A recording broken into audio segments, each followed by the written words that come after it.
with the bands.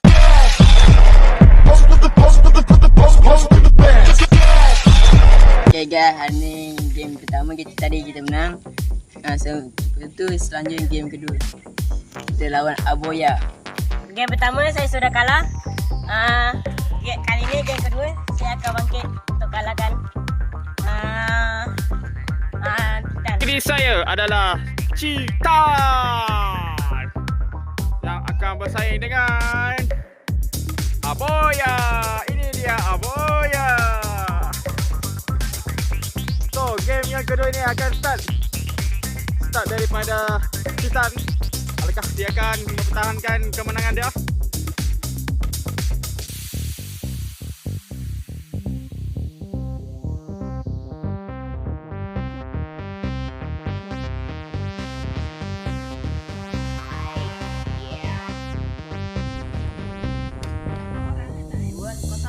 Kiri Amin 2-0.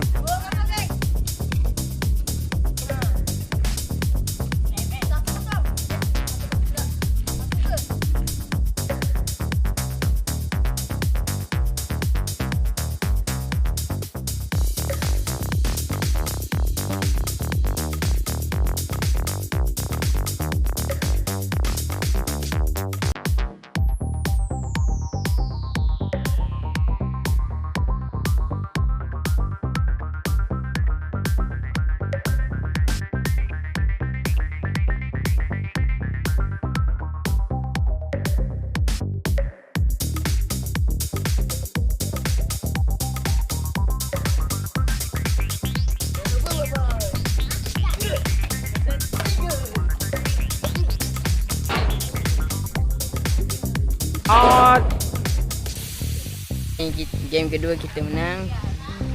Game ketiga pula terakhir kita takkan bagi Ibai menang. Ketiga ni saya takkan bagi Titan menang. Tengok sampai habis.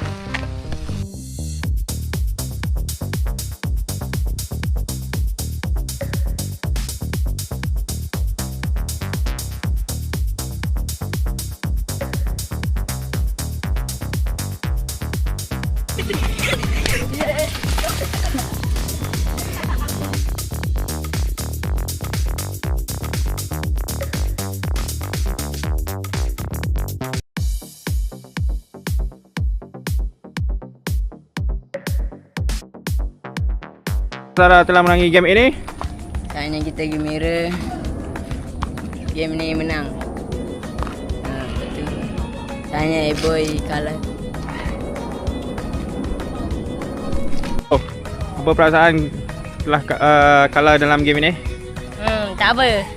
Kalau ada game selanjutnya, saya pasti saya akan berusaha dengan baik dan akan menang dari game yang tu. Okey, so dengan kemenangan ini kita akan mendapat wang tunai.